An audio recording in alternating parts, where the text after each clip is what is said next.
Cette émission Appel de l'aurore où j'ai le bonheur d'animer, moi mon nom c'est Marie-Josée Roux, sera en compagnie cette semaine de l'abbé, il faut pas t'oublier, l'abbé Gilles Lapointe. Merci d'être là, Gilles, d'avoir répondu à mon invitation. Ça fait plaisir, Marie-Josée. Tu es déjà venu. Je suis contente que tu reviennes pour cette émission. Tu m'as proposé comme sujet l'évangélisation. Ça tient à cœur. C'est je dirais, l'essentiel de ton ministère, de ta tâche. Comment on fait ça, évangéliser en 2023? OK. Alors, évangéliser, ça veut dire quoi d'abord? Hein? C'est l'Évangile, c'est l'annonce de l'Évangile. C'est l'annonce surtout d'un Dieu qui nous aime. Moi, c'est ma première prérogative. C'est de dire aux gens qui croient ou qui croient pas que Dieu, quelque part, les aime et il se préoccupe d'eux autres. Ça, pour moi, c'est la prémisse de l'évangélisation. Annoncer l'amour de Dieu pour chaque homme, chaque femme, chaque jeune, dans quelques conditions qu'il se trouve. De se sentir aimé par quelqu'un, là, ça c'est on disait autrefois, là, les missionnaires qui allaient en Afrique, ils nourrissaient les gens avant de nous annoncer l'Évangile parce qu'on disait « Vendre affamé n'a point d'oreille. » Alors, cœur affamé n'a pas d'oreille. Alors, il faut que les gens sentent que c'est d'abord un message d'amour, de liberté. Ça, c'est la prémisse pour évangéliser. Donc, c'est une question pas juste de dire, tu sais, je dis pas Dieu t'aime, ça fait, ça fait un peu, les jeunes diraient ça fait un peu cucu, là. Mais de sentir par notre présence, par notre proximité, par notre intérêt à ce qu'ils vivent, il y a quelque chose qui se passe, là. Il y a un lien qui se crée juste à cause de ça. Parce qu'on a le cœur ouvert, parce qu'on s'intéresse. Moi, je dis, toi, Marie-Josée, oui, toi, t'aimes telle affaire. Puis, on va parler de plein de différentes choses. Ça, j'appelle ça les prémices, pour créer un lien, créer un contact. Ensuite de ça, souvent, chez la personne, il va se produire un genre de questionnement. Qu'est-ce qui l'anime? C'est ça? Un questionnement personnel. OK. Qui suis-je? Pourquoi je vis?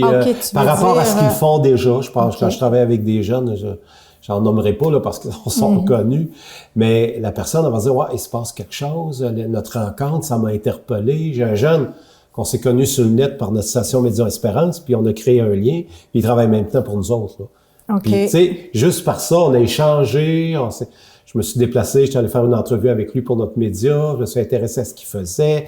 Juste ça, là, ça c'est la prémisse pour créer, et tout ça en même temps, ça c'est la prémisse pour créer le terreau fertile. OK?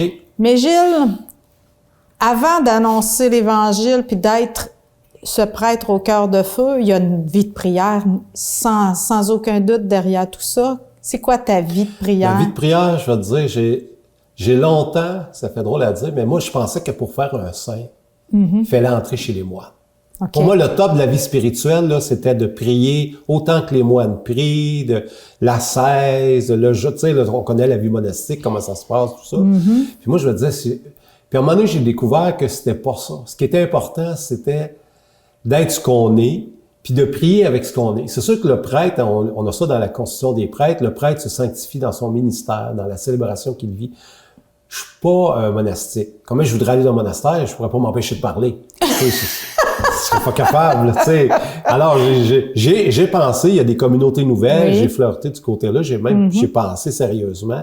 J'ai dit, ma mission, c'est dans le monde, et ma prière, c'est dans ce que je fais. Je m'en vais en camion, moi, je passe beaucoup d'heures sur la route à me promener d'une place. Ben, je prie, un jeune me demande de prier, je prie pour eux autres, je contemple la nature. Je suis contemplatif dans le sens, j'adore me promener dans la nature. Là, je vais partir pour les Rocheuses bientôt. Ça, pour moi, c'est une prière aussi. Puis, il y a aussi la célébration. Quand je célèbre avec mes gens, je les fais pas prier. Tu pries je prie avec eux. C'est ça, je leur dis. Je suis pas là pour vous faire prier, je suis là pour prier avec eux. C'est très différent de dire, on célèbre pour les gens, on célèbre avec les gens. Et là, comme le nombre de célébrations que j'ai, quand en mariage, j'avais une célébration liturgique, il y en a beaucoup, c'est oui. ça. Et quand j'ai besoin d'un bon break, là je m'en vais au monastère. Et là, pendant une semaine, je suis moine. Juste une semaine. Je suis moine. Ça me ressource. Tu sais, j'ai des temps de retraite comme ça, c'est souvent dans les monastères. Je vais pas dans nécessairement des retraites prêchées. On a beaucoup de sessions, on a beaucoup de conférences, on a beaucoup de... Mais quand je vais en retraite, c'est vraiment dans des lieux de silence. Mais t'es pas tout seul. La communauté est là. Quand t'es dans une communauté monastique, ils prient avec toi. Ils ne font pas prier, on prie ensemble. Il y a une communion. C'est ça.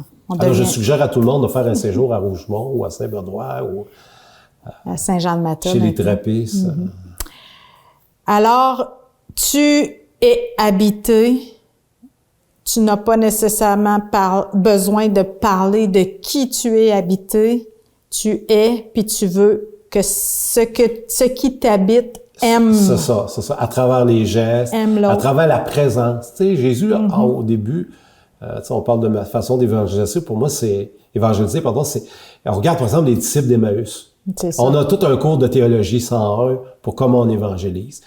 Ils s'approchent d'eux autres. Avec le texte des disciples d'Emmaüs, tu veux dire, oui. Ça s'excuse, pardon, qu'on vient de célébrer là, dimanche dernier. Oui. Jésus s'approche, il s'intéresse à ce qu'ils vivent. Ils sont dans la peine, ils sont troublés, ils sont tristes, ils sont en questionnement.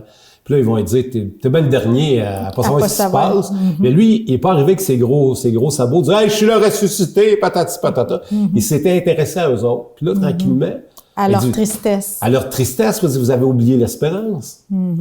Il leur dit, votre cœur est lent à croire, puis tu sais, il était pas de nono, là, tu sais, ça.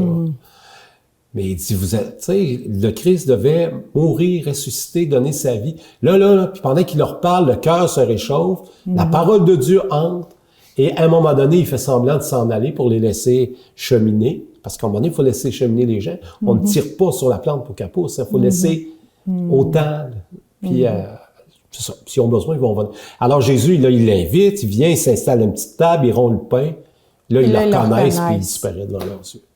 Alors, c'est ça la façon d'être. Et on voit avec les gens qu'on accompagne, qu'on chemine, c'est ça qui se passe. Tu sais, il y a une approche. Après ça, il y a un questionnement.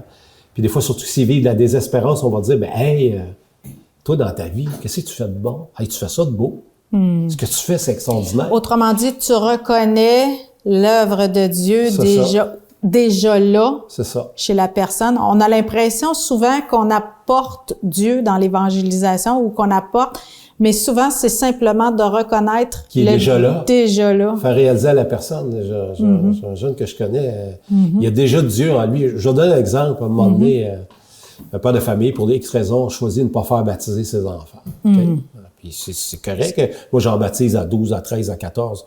Lui, il a fait le choix que quand ils seront plus vieux, ils demanderont, ils pourront choisir, c'est ça. Et il dit, on m'a dit que mes enfants ne seraient pas aimés s'ils n'étaient pas baptisés. Ils ne seraient pas aimés? Ouais, très clair de même. Là. Alors, j'ai dit, ben non, l'amour de Dieu est en toi. Mais oui. Tu les aimes, tes enfants, mais Dieu les aime à travers toi. Ben, il dit, c'est toi qui me le dis, je vais le croire.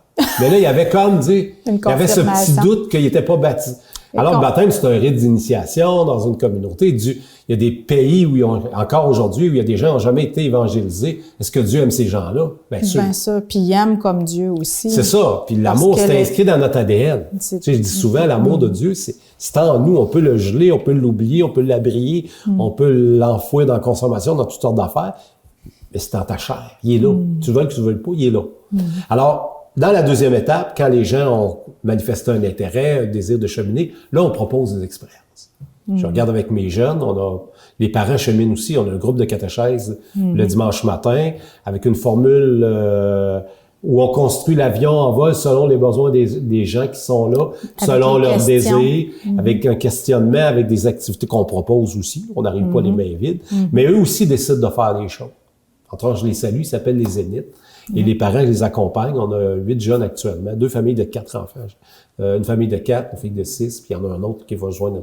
Et ils peuvent arriver n'importe quand, comme chez les disciples d'Emmaüs. Et là, on va prendre le jeune, nous est là, il va suivre, il va prendre où on est rendu dans l'enseignement, il va continuer jusqu'à temps qu'il ait fait l'auto, qu'il soit prêt, puis il peut rester avec nous autres. Il peut arriver n'importe quand. C'est très simple. Oui, mais on a pas une démarche très structurée. Nous, on a Vous avez un cadre. Oui, parce qu'avec eux, lors de la première rencontre, on a dit, qu'est-ce que vous voulez apprendre? Là, ils ont tous fait des choses, on a fait des colonnes, on a classé ça. Mais là, la manière que je fais, c'est que, mettons, je prends 2 jeunes, mettons, ils veulent parler de la liberté, parce que c'est un thème important chez les... Là, on jase avec, c'est quoi tu penses de la liberté, comment tu présenteras ça? Et ensuite de ça, ils vont présenter ça aux autres. Fait que ce que tu apprends, tu l'intègres, puis ils vont le dire aux autres, chacun un petit bout. Font à l'expérience. travers des dessins selon âge, on a des caméras. Il y en a une qui nous a fait justement un beau PowerPoint. Floriane, c'est ça de l'âge. Elle nous a fait un beau PowerPoint sur la liberté, puis elle a présenté ça aux autres. Puis les plus jeunes ont pris ce qui était capable de prendre. Là, c'est comme un atelier, c'est finalement. Ça. Puis là, tu sais, on va avoir un atelier de récitatif biblique, on va aller faire un voyage au Cap-de-la-Madeleine. C'est un projet. Et évidemment, nous autres, on sait que, il y a des objectifs. Il faut voir le pardon, mais la manière de le voir, c'est eux qui vont décider. Par les activités. Oui, par les activités. Puis nous, on va faire des enseignements un petit peu aussi, mais toujours à partir. Puis là, quand ils vont être prêts, il n'y aura pas de date. S'il y en a 2 qui sont prêts à faire leur pardon, ils sont rendus là, toute la communauté va les préparer au pardon. Ils vont être prêts à l'Eucharistie. Bon, tu comprends? On forme vraiment une communauté qui accompagne, de croissance, ou comme une petite communauté de base. C'est sûr que nous, on est 2 animateurs, on apporte des ressources, bien sûr, mais on le fait avec eux autres. C'est une nouvelle tendance de s'ajuster aux besoins parce que là, c'est depuis que la catéchèse n'est plus dans les écoles, on s'ajuste. Ça fait longtemps. Oui, puis même avant, on était beaucoup dans les cours. Alors que la catéchèse, ça doit être une expérience. Dieu, c'est pas un contenu, c'est quelqu'un qu'on rencontre. Après, on connaît ce qu'il y a dans sa vie, mais c'est pas un contenu à transmettre. C'est une expérience. Puis après ça, moi, mettons, je te connais, Marie-Josée. Oui, je me suis mariée, j'ai fait telle affaire. Oui, t'es rendu où? Là, on entre en relation. Conversation, dit dialogue François. Pastoral qu'on appelle dans des mots savants. Oui, François dit d'abord, la rencontre, la mission, ça commence d'abord par la conversation. Voilà. On s'informe de l'autre, on prend une parole aussi. C'est pas un monologue, c'est une conversation, un échange. Puis qui se termine parfois, pas exclusivement, mais parfois par un échange d'une prière, une parole de Dieu, une célébration. Là où la personne est rendue, tu sais. Mais il faut aller dans le temps, respecter les cheminements. On sait que la vie, là, est bien différente d'avant. Mais moi, je tiens à dire, quand on présente aux jeunes que c'est une expérience, une expérience, on a envie d'en vivre des expériences. Quand on est jeune, on veut essayer. Ça accroche plus. On veut essayer des affaires, tu sais. Fait que là, ils ont des questions. On va répondre. Il y en a dit, moi, j'aimerais ça savoir, là, telle affaire. Là. Bon, on va regarder ça ensemble. Puis là, ce qui va changer, c'est la manière on va le trouver ensemble. L'animation. On va le trouver ensemble. Comment on va pas te donner quelque chose, une nourriture toute prête dans ta bouche, je vais te montrer à pêcher. Et là, ils vont devenir responsables, ils vont faire on leur a montré la dernière fois, on leur a remis une Bible complète. Ils sont venus à la communauté parce qu'on était en lien avec nos communautés chrétiennes aussi. Ils étaient présents à la messe du dimanche. Il y en a qui n'ont pas communié encore, alors ils fait une petite croix sur le front, on les bénit, et on leur a remis une Bible complète. De A à Z, avec les notes, tout ça. Pas juste le Nouveau Testament. Non, tout. Et quand on travaille en atelier, comme cette semaine, dans un atelier, c'est comment on cherche dans la Bible, chapitre, c'est quoi les petits chiffres, c'est quoi le gros chiffre, on les a donné et là, je leur ai donné des devoirs, ils doivent lire un évangile d'un couvert à l'autre. On donne des... Mais quand ils ont le temps, alors tu sais, il n'y a pas d'obligation, mais on leur suggère ça, puis je leur ai donné des textes pour préparer le pardon. Alors, 3 paraboles, vous allez choisir, celle qui vous touche le plus, puis ensuite de ça, on va en choisir une pour la célébration. Alors ça, c'est selon leur libre arbitre. Mais on leur donne des outils, mais ils vont piger, ils vont lire l'Évangile. Moi, je leur dis à tous les jours, celui que vous choisissez, vous le lisez si vous êtes capable à tous les soirs. Donc, ils vont faire une mémoire. Et la prochaine rencontre, on aura avec Sylvie Gagné qui va venir leur enseigner comment autrefois on apprenait la parole de Dieu à travers des récitatifs bibliques, à travers la mélodie. Et le texte entre par cœur. Entre dans le cœur, j'oserais dire. Entre dans le cœur. Alors ça, c'est un peu la même chose. On a des expériences qu'on a pour les adultes. Des fois, l'évangélisation va passer par de l'engagement.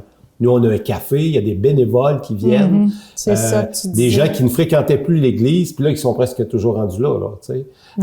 Au café, pour sur le prétexte. Le café des 3 cloches. Puis on a besoin, alors ils viennent s'impliquer. On a eu cette semaine, là, il nous est arrivé, devant l'église, un beau siège de patio, là, des chaises, là, avec une petite table au milieu. Ça nous est arrivé gratuitement. Les gens ont fait ça. Alors, ils font ça pour le café, puis ils savent que le café, c'est dans l'église, puis que c'est pour l'église. Tu sais. Alors, mais l'Église, elle sert aussi de rassemblement. Puis de rassemblement de tout ça. Gilles, quelles sont les qualités qu'il faut que tu aies, je dirais, pour que ton message passe? C'est quoi les prémices, là, les prémices de ça, les prérequis? Pas de préjugés. J'ai appris ça quand j'ai fait ma formation de travaillerie. Il y avait 2 P, on appelait ça 2 P importants. Donc, la peur. Parce que quelqu'un qui est différent de nous, qui a d'autres idées que nous, des fois, ça peut faire peur. Parce que là, je peux être pas à l'aise si je mets pas mes peurs de côté. Parce qu'il nous arrive toutes sortes de monde qui vivent de toutes sortes d'affaires. Puis avant que le chemin se crée, s'ils le souhaitent, la confiance. La confiance. Donc, il faut mettre de côté, nous autres, la peur et l'autre, les préjugés. Ça, c'est bien important. On ne sait pas ce qu'il y a derrière l'habit. C'est là qu'est le cœur. Alors, moi, j'ai connu des gens à veston-cravate. Triste. Oui. J'ai connu des gens d'une simplicité avec le bonheur affiché dans le visage tous les jours. Alors, tu sais, il faut pas se fier à l'habit. C'est-à-dire donc les préjugés. Tu sais, il y a des gens qui vivent toutes sortes de conditions. Bon, vous les nommerez pas, là, vous les connaissez. Il y a toutes sortes de conditions. Comme dit quelqu'un, bonsoir à mesdames, messieurs, puis tout ce qu'il y a entre les deux. Là, j'ai envie de vous dire ça. Alors, il y a des gens de toutes conditions. Il faut les accueillir dans ce qu'ils sont, sans jamais les juger. D'ailleurs, Jésus, c'est ce qu'il a fait. Moi, mon modèle là-dessus, là, comment on fait? Jésus, est-ce qu'il a jugé la Samaritaine? Est-ce qu'il a sacré après Zachée? Même peut-être qu'il aurait mérité. Mais, est-ce que, tu sais, il s'est toujours approché des gens en mettant de côté les préjugés. Souvent, ces gens-là avaient été mis de côté par leur communauté. Lui, il les réintègre dans sa communauté. Pourtant, Gilles, il n'y a pas eu une saison, il me semble, à ma connaissance, en tout cas récemment, dans l'histoire récente de l'Église, où le rôle que tu es, le rôle que tu portes, prêtre, a été autant rempli de préjugés négatifs. Ouais. Les gens, quel est ton antidote pour passer, je dirais, ton message évangélique C'est d'avancer. sans buter c'est ça. sur D'abord, les préjugés des gens? Ouais, d'abord, on n'impose pas. On s'impose pas. Non. On se présente. On se reste humble. Oui, puis Jésus l'était. Tu sais, je dis, c'est toutes des attitudes qui viennent de... Il y en avait dans l'Église des gens qui étaient comme ça auparavant. Là. Tu sais, il y avait pas juste tu sais, il y avait plein de gens qui étaient, je pense à Raymond Roy, pour nommer que celui-là qui est connu partout à Victo, un homme d'une humilité. Puis tu sais, moi, des fois, je dis à Raymond, moi, j'aimerais ça être comme toi, puis j'aimerais avoir telle qualité pour faire ce que tu fais. Ben, dis-moi, je ferais pas ce que tu fais avec tes jeunes. Tu sais, on va dire, selon notre charisme. Puis moi, je pense qu'il faut continuer d'avancer. Tu sais, c'est peut-être l'Église va perdre du lustre pour peut-être retrouver sa mission première, qui est celle de prendre soin des plus petits et d'en prendre soin vraiment, puis d'accompagner les gens dans ce qu'ils vivent sans les juger. D'ailleurs, le pape le dit lui-même, on va lui poser des questions, qui suis-je pour juger? Mais c'est ça. Alors ça c'est bien important. Puis oui, on va en rencontrer des gens qui vont nous dire n'importe quoi. Puis je suis libre à eux. Il y en avait avant, là. Il y en avait avant pour d'autres raisons. L'Église est riche. Ils devraient vendre Rome, alors que c'était un musée, on le sait bien, là. Si on pouvait le vendre, on le vendrait bien, là, mais personne n'en veut, là, on s'entend. Alors, fait qu'il y en avait avant aussi. Moi, je pense qu'il faut rester en eux, faire nos choses. Puis Jésus aussi accueillait les gens qui venaient vers lui aussi. Il y a des gens qui viennent aussi vers nous autres. Tu sais, c'est dans les deux sens. Je pense que c'est ça. Puis l'Église va sortir grandie de ça, va trouver plus sa mission originale, qui est vraiment de vivre une mission d'évangélisation. On n'a pas besoin de toutes ces... On a besoin de quelques-unes. Tu sais, en ville, je suis pas comme d'église, on a besoin de tout ça, là. Mais ici, on est l'Église. Ici, on est au Café Chrétien, où moi, j'ai fait mes premières armes. On a bâti l'intérieur de cette maison-là, quand elle nous a été donnée par des hommes d'affaires, chrétiens, tu sais. Alors, moi, je te dis pas que des fois, ça me fait pas de la peine. Tu sais, quelqu'un qui t'envoie une vacherie, bon, c'est plate. Ou qui t'associe. Mais en même temps, en arrière de ça, il y a une souffrance. Oui. Tu es capable de faire la part des choses. Puis de comme voir... Saint Paul qui a tué des chrétiens et qui est devenu un grand saint. Saint Paul a fait emprisonner des croyants. Il était là au martyre d'Étienne. Et puis le martyre d'Étienne a peut-être servi à la conversion de Saint Paul. Là. Fait que ça, deux fois, ça peut être plate, mais tu sais, on continue notre route. Jésus, on dit dans l'Évangile, là, quand ils ont voulu le pousser en face d'une falaise, on dit, il poursuivait son chemin, il passait à travers, puis il continuait sa route. Mais c'est d'être là. Moi, je dis souvent aux gens, ne vous gênez pas, vous ne me dérangez pas. C'est à vous autres les pires si vous demandez pas. Tu sais? Si je peux pas, ben je peux pas, on va se donner rendez-vous, mais c'est ça d'être disponible. Tu sais. Gilles, la foi... T'as encore la flamme de la foi allumée? Oui. Comment? Pas une foi sensible, Ça veut dire quoi? Tu sais, quand on est jeune, qu'on se convertit, on voit le bon Dieu dans notre soupe, on voit Dieu dans nos alphabets le matin. Ah, il est écrit Dieu avec les lettres. Tu sais, là, on a des signes peut-être importants pour, comme dans une première relation, il y a des... Tu sais, quelqu'un qui connaît quelqu'un, qui est en amour avec quelqu'un, au début, là, écoute, c'est tout feu, tout flamme. Puis avec le temps, il y a une maturité qui s'installe. Puis il faut pas toujours attendre des signes de Dieu. Ma foi, j'attends pas des signes de lui. Il m'en donne déjà. Il m'en a donné plein de signes. Autrement dit, c'est moins sensible. Ouais. Des fois, on a des petits cadeaux. Moi, j'appelle ça des cadeaux de la vie, là, des expériences, des rencontres qu'on fait, des trucs qui se passent, que tu t'attendais pas. Une raison particulièrement. C'est ça, une messe que tu dis, ah, ça, c'était cool, là. Tu sais. Mais la foi, c'est d'abord, le mot foi veut dire confiance. Faire confiance à quelqu'un, c'est... Pas nécessairement dans le sensible, c'est quand, justement, le sensible disparaît. Que la foi prend vraiment la place. C'est comme ceux qui font Compostelle, ils nous disent qu'ils commencent leur pèlerinage quand ils commencent à chialer. Qui ont mal. Ça a l'air que c'est là que commence le pèlerinage. Parce qu'au début, ça va. Puis à un moment donné, ils se tannent. C'est ce que les gens qui l'ont fait m'ont raconté. Et c'est là que commence l'expérience. Alors la foi commence quand elle est demandée, quand la sensibilité est moins. Puis des fois, elle peut être mise à l'épreuve aussi. Là, mais Dieu nous aime comme on est. Puis il y a un jésuite à qui je posais la question un jour. Il me semble que si j'aimais Dieu, j'avais encore ma fameuse question d'aller faire un moine ou je sais pas quoi. Puis il me disait, l'important, c'est pas de savoir si on aime assez Dieu, c'est de savoir si on l'aime. Parce qu'on l'aimera jamais assez autant qu'il nous aime. Mais la vraie question, c'est est-ce que je l'aime? Le reste... Le bon Dieu s'en fout un peu. C'est pas. Le reste, c'est des cas. Le bon Dieu se fout un peu de ça. D'ailleurs, j'espère qu'il y a un grand sens de l'humour quand il nous regarde.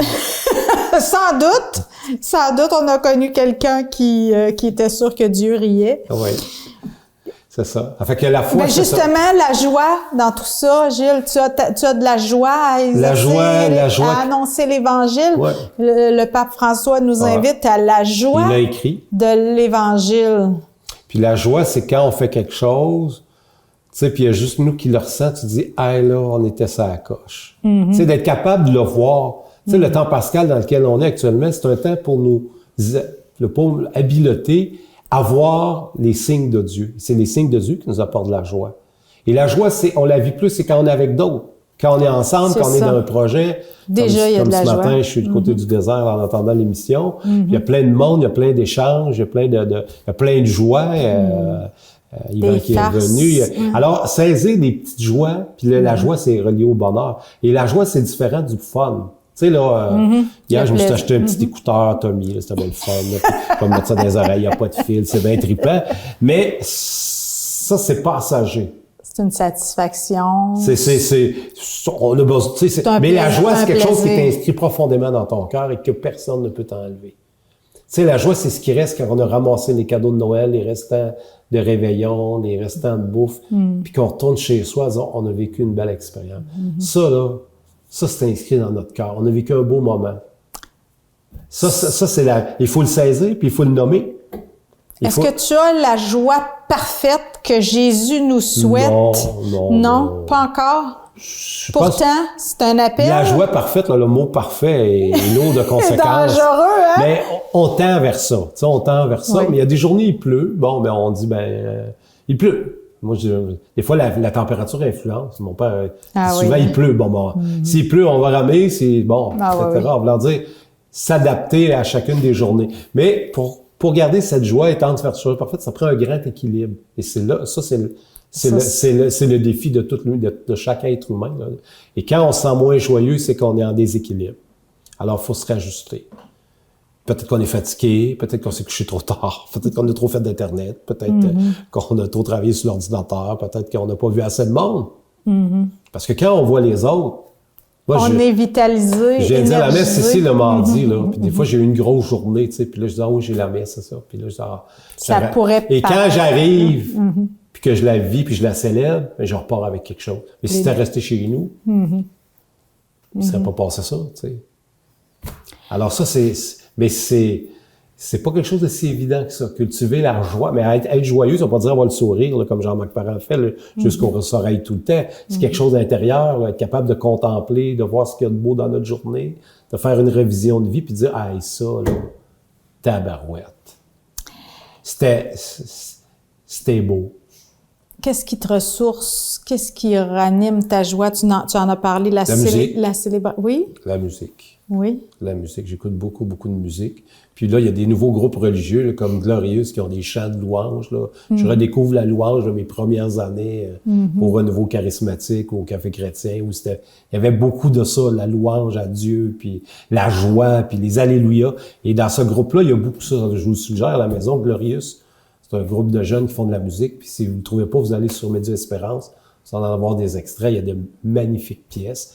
Et la musique contemporaine, les poètes, les Séguin de ce monde, et le vieux harmonium de ces années-là, ah oui, les Séguin. C'est un peu nostalgique. Tu continues d'écouter ça.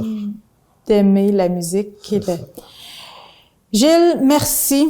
C'est déjà presque la fin. Un passage que tu aimes beaucoup de l'Écriture, c'est... les disciples d'Emmaüs. Les disciples d'Emmaüs, c'est ce qui t'inspire. C'est mon cours de pastoral. 101. Alors, c'est ce que je nous souhaite, d'aller revisiter, revoir, relire ce texte qui nous donne... Surtout de le vivre, de se laisser approcher par Jésus, de se laisser accompagner dans ce qu'on vit, autant dans nos joies que dans nos tristesses. Toutes les réponses, tous les indices de bonheur et d'annonce. L'humilité aussi, garder... Ouais. C'est pas mon église, c'est l'église de Dieu. C'est bien moins fatigant quand on se couche le soir et qu'on dit « Hey, c'est pas mon église, c'est la sienne. Qui s'en occupe. » Moi, j'ai fait ma part. Sinon, on peut ployer. C'est ça. Sous le poids du fardeau. Ouais.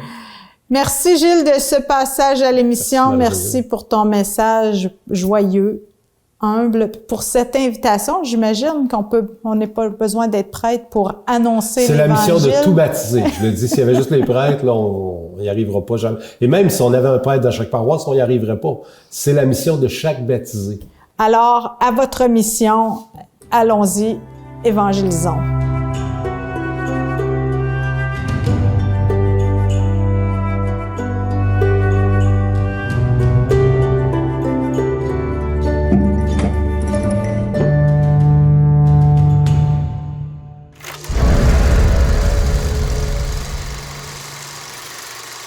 Consommer de façon responsable, ce n'est pas seulement recycler. Fait que je fais quoi avec ça? Tu répares, tu reconditionnes ou tu réutilises. OK, mais je fais ça comment? C'est possible, en exigeant des biens durables et des réparations accessibles.